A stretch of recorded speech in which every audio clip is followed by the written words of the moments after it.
François Hollande l'a annoncé à plusieurs reprises durant sa campagne. Il veut redonner du pouvoir d'achat aux Français.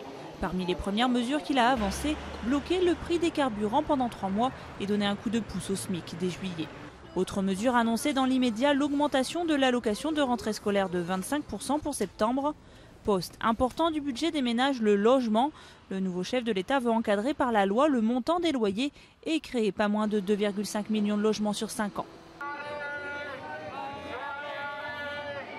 Parmi ces 60 engagements, la renégociation de la réforme des retraites.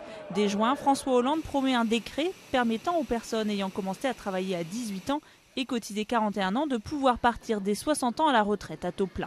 Un premier pas avant une refonte complète de la réforme Sarkozy en partenariat avec les syndicats dès l'été. François Hollande hérite d'une situation très dégradée en termes d'emploi avec près de 3,1 millions de chômeurs. Le nouveau président propose un contrat de génération. Chaque entreprise embauchant un jeune de moins de 25 ans en CDI, tout en gardant un senior, bénéficiera d'un allègement de charges. Bilan escompté, 500 000 contrats pour un coût estimé à 2,3 milliards.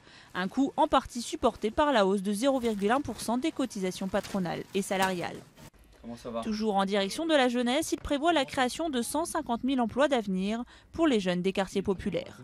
Enfin, dans la fonction publique, il promet la fin de la règle du non-remplacement d'un fonctionnaire sur 2 partant à la retraite et la création de 60 000 postes dans l'éducation sur 5 ans. Mesure emblématique du programme Hollande, la réforme fiscale. Une nouvelle tranche d'imposition à 45% pour les revenus supérieurs à 150 000 € devrait voir le jour, ainsi qu'un taux d'imposition de 75% pour la part des revenus dépassant le million d'euros annuel. À plusieurs reprises, François Hollande s'est dit favorable au mariage et à l'adoption pour les couples homosexuels. Il prône également une nouvelle loi pour accompagner la fin de vie sous certaines conditions. Enfin, il veut faire passer une loi autorisant le droit de vote pour les étrangers non communautaires aux élections municipales de 2013.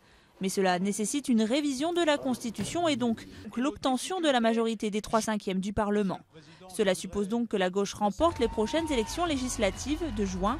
Une victoire indispensable pour le nouveau chef de l'État s'il veut mettre en œuvre l'ensemble de ces mesures.